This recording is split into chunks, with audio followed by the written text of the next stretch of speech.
बच्चों, आज हम कक्षा 12 के राजनीति विज्ञान विषय के दूसरी किताब, पहली किताब आपकी है समकालीन विश्व राजनीति और दूसरी किताब का नाम है स्वतंत्र भारत में राजनीति। आज हम आपको स्वतंत्र भारत में राजनीति जो आपकी दूसरी किताब है उसका पहला चैप्टर है राष्ट्र निर्माण में चुनौतियां। आज हम आपको भारत के आजादी के बाद देश के सामने कौन सी प्रमुख चुनौतियां थी और इस देश ने उन चुनौतियों से किस प्रकार निपटा, इसी पूरी रूपरेखा पर चर्चा करेंगे। तो बच्चों, भारत का विभाजन माउंटबेटन योजना के तहत 1947 में किया गया।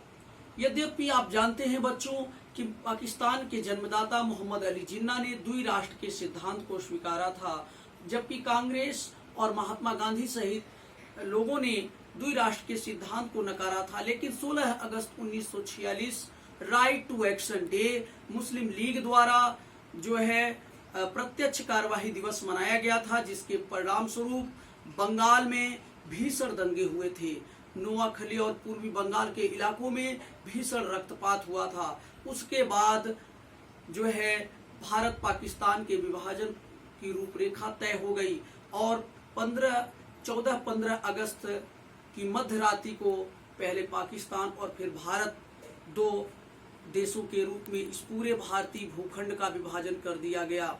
तो बच्चों, उस समय अंग्रेजी राज्य के अधीन दो हिस्से थे। पहला ब्रिटिश प्रभुता वाले राज्य, यानी जहां पर ब्रिटिश यानी अंग्रेजों की सीधी हुकूमत थी, और दूसरा वह क्षेत्र था जहां पर देशी राज्यों के अधीन ऐसे क्षेत्र थे जो कि जिन पर की अंतिम प्रभुता यानी अंतिम शक्ति तो ब्रिटिशों की थी, लेकिन आंतरिक और घरेलू शासन वहां के देशी राजा करते थे। जब अंग्रेजों ने भारत और पाकिस्तान दो राष्ट्रों को स्वतंत्र किया तो उस समय देशी रियासतों के को भी उस समय पूरी तरह से स्वतंत्र कर दिया गया और उस समय भारत में लगभग 565 छोटी मोटी देशी रियासतें थी और अंग्रेजों ने देशी रियासतों को भी यह स्वतंत्रता दिया कि वह चाहें तो भारत या पाकिस्तान किसी भी देश में के साथ सम्मिलित हो जाएं या फिर अपने को स्वतंत्र रखें।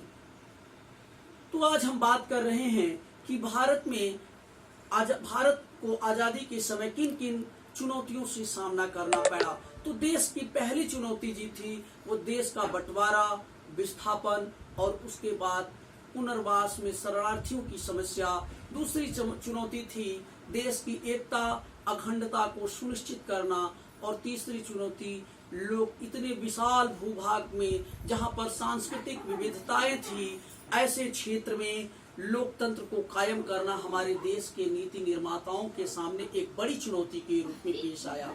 बच्चों, अगर हम बात करें तो उस समय देशी रियासतों में 4 ऐसी देशी रियासतें थी जिनके विलय पर भारत को काफी कठिनाई हुई। पहला था उसमें जूनागढ़, हैदराबाद, कश्मीर और मणिपुर राज्यों के विलय में भारत को काफी कठिनाई उत्पन्न हुई।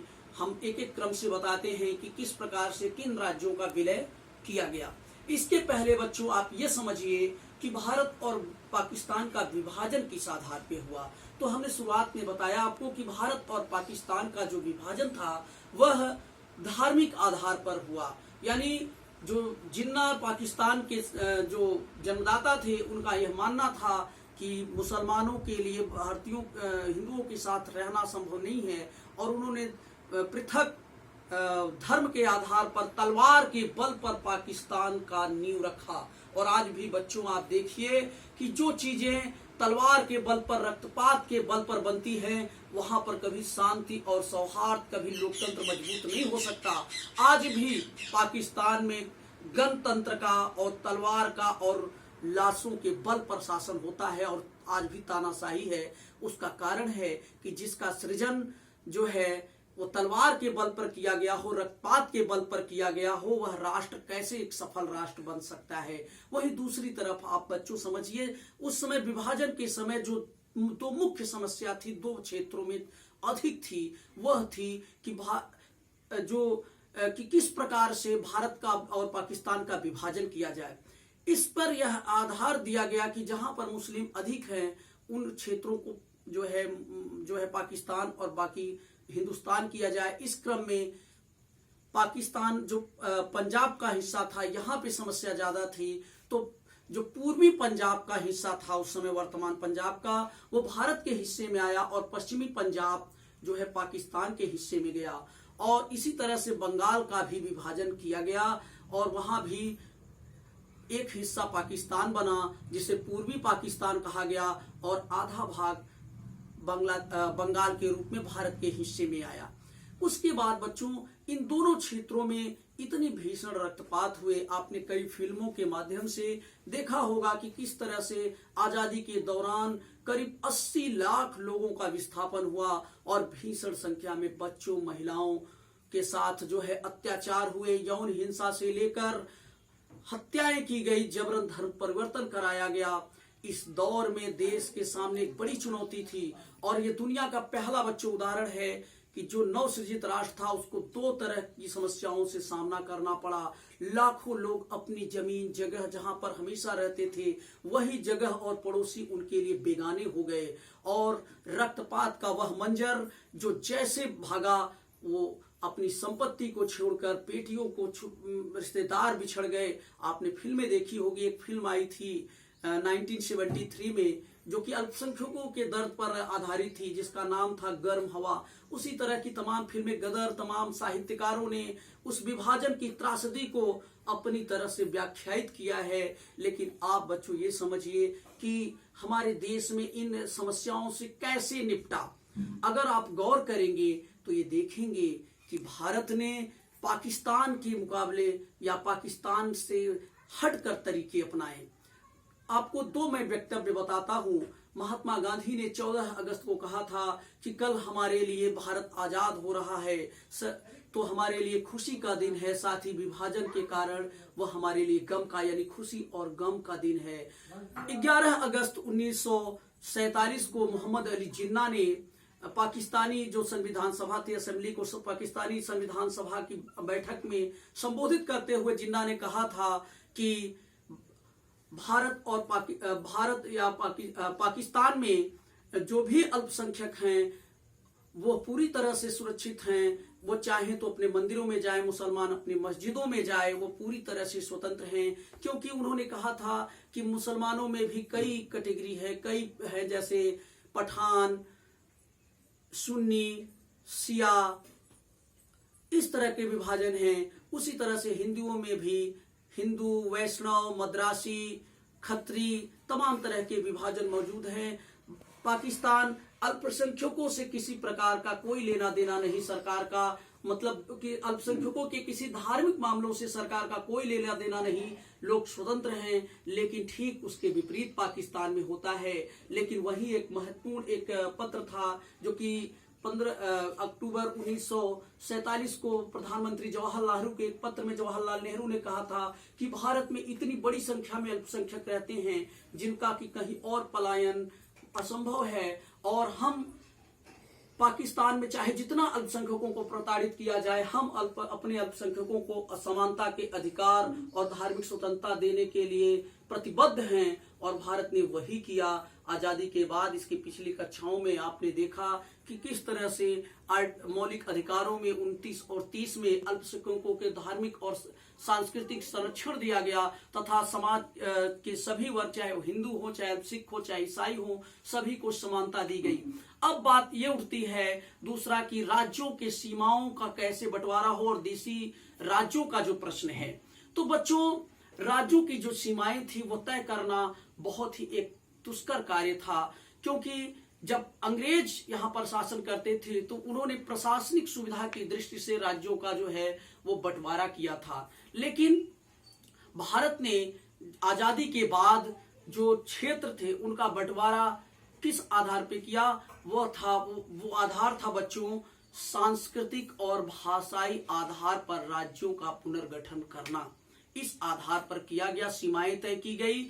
और आपको बता दें कि एसके दर समिति 1947 में गठित की गई थी, जिसको यह तय करना था कि भाषाई आधार पर राज्य का गठन किस प्रकार से सही होगा। लेकिन एसके दर समिति ने नवंबर 1947 में जब अपनी रिपोर्ट सौंपी थी तो उन्होंने भाषा के आधार पर राज्यों के गठन की मांग को अस्वीकृत कर दिया था और भाषा के आधार पर राज्यों की गठन का प्रस्ताव स्वीकृत किया गया था। कांग्रेस के 1920 के नागपुर अधिवेशन में स्वीकृत किया गया था।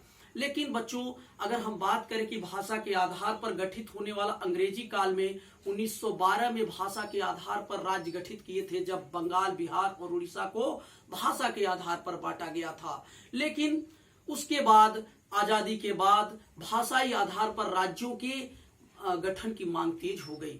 एक नेता थे कांग्रेस के, पुट्टी श्रीरामुलु, जिन्होंने की तेलुगु भाषा के आधार पर आंध्र प्रदेश के गठन को लेकर भूख हड़ताल पर बैठ गए और लगभग 56 दिनों की भूख हड़ताल के बाद उनकी मौत हो जाती है। जिसके बाद 1952 में मतलब सरकार ने घोषणा की कि हम पृथक राज्य आंध्र प्रदेश का सृजन करेंगे और इसके लिए जो है फजल अली के नेतृत्व में 1953 में राज्य पुनर्गठन आयोग का गठन किया गया और जिसने अपनी रिपोर्ट 1955 में भारत सरकार को सौंप दी और 1956 में राज्य पुनर्गठन आयोग की सिफारिशें लागू की गई। और इस आधार पर बच्चों, यहां से आपको एक प्रश्न याद रखना है कि भाषा के आधार पर गठित होने वाला पहला राज्य था वो आंध्र प्रदेश था। ये तो हो गई बात जो है राज्यों के गठन की। दूसरी समस्या थी देशी राज्यों में। तो देशी राज्यों में लगभग 562 ऐसी देशी जो रियासतें थी, वो चूंकि भारत का जो रवैया था वो स्वायत्तता के मामले में नरम था और देशी राज्यों ने लगभग 562 देशी राज्यों ने सरदार पटेल के नेतृत्व में भारत संघ में विलय की घोषणा कर दी। लेकिन 3 ऐसे राज्य थे, कश्मीर, हैदराबाद और मणिपुर का प्रश्न अभी भी भारत के लिए समस्या था। जूनागढ़ को भारत में अधिकतर वहां हिंदू थे और जनमत के आधार पर जूनागढ़ स्वेच्छा से विलय हो गया। यद्यपि जो विभाजन के समय देशी राज्यों का प्रश्न था, तो वो बच्चों याद रखिएगा, जो अंग्रेजों ने शक्ति दी थी वो वहां के शासकों को दिया था कि शासक चाहे तो वो भारत या पाकिस्तान कहीं भी सम्मिलित हो सकते हैं। लेकिन बच्चों, आप इतना याद रखिएगा कि जो जनमत संग्रह वाली बात है, यानी जनता को अधिकार अंग्रेजों ने नहीं दिया था और लगभग देशी रियासतों ने भारत संघ में विलय किया। मणिपुर के राजा ने रक्षा, सैन्य और सुरक्षा तमाम राष्ट्रीय मुद्दों के तहत भारत संघ में शामिल हुए। आज भी मणिपुर में थोड़ी बहुत समस्याएं जो आप देख सकते हैं। दूसरा कश्मीर का विलय था 1948 में, जब कश्मीर में पाकिस्तानी कबालियों ने आक्रमण किया तो कश्मीर के राजा तत्कालीन हरीश सिंह ने भारत में विलय पत्र शामिल होने का समझौता किया। ये तो कश्मीर। लेकिन तीसरी सबसे बड़ी जो समस्या हुई वो हैदराबाद, जो कि बड़ा रियासत था, एक बड़ा रियासत था और वहां के शासक को निजाम कहा जाता था, जो कि अपने को स्वतंत्र करना चाहते थे, अपने को स्वतंत्र रखना चाहते थे। उनके अत्याचार से उस समय तेलुगु भाषी क्षेत्रों में किसानों ने और लोगों ने विरोध करना शुरू कर दिया उनके उत्पीड़न के खिलाफ, जिस पर निजाम ने, जो कोई उनका एक अर्धसैनिक बल था, वह बहुत ही खूंखार था और उस अर्धसैनिक बल को उन्होंने उस समय उस आंदोलन को दबाने के लिए जो है भेजा। और जब वो सैनिक जो है अत्याचार कर रहे थे, यानी उस आंदोलन को दबा रहे थे, तब भारत के जो है सेना ने जो है उस सेना से युद्ध किया और 1948 में जो है वो उसको अपने कब्जे में करने में कामयाब रहे। बच्चों, जवाहरलाल नेहरू के विषय में मैं बताऊं आपको, जब उन्होंने अपना पहला भाषण दिया था, यानी संविधान सभा के विशेष सत्र में बोलते हुए नेहरू ने कहा था कि भाग्यवधु से चिर प्रतीक्षित भेंट, यानी या ट्रिस्ट विद द डेस्टिनी के नाम से जाना गया। यानी पूछा जाता है कि संविधान सभा की वह कौन सी बैठक में जो नेहरू ने अपना प्रसिद्ध भाषण दिया था, भाग्यवधु से चिर प्रतीक्षित भेंट, यानी बहुत दिनों के बाद जो मेरे आजादी का स्वप्न था, इससे आज हमारी भेंट हो रही है। तो ये समस्याएं थी राज्यों के पुनर्गठन को लेकर। और दूसरी समस्या थी कि अब शरणार्थियों की जो समस्या थी, आपने देखा जो वहां से अल्पसंख्यक लोग भागकर यहाँ आए थे, तो उनका जो था पुनर्गठन करना। साथ ही तीसरी बड़ी थी लोकतंत्र को कायम करना, यानी देशी राज्यों में लोकतंत्र को किस प्रकार से सफल किया जाए। इसके लिए भारत ने सभी को समानता का अधिकार तथा गरीबी उन्मूलन तथा समावेशी आर्थिक विकास का मार्ग अपनाया तथा देश में जो भुखमरी थी, नवसृजित राष्ट्र के सामने जो समस्या थी, उसके लिए समावेशी आर्थिक विकास की शुरुआत भारत ने किया।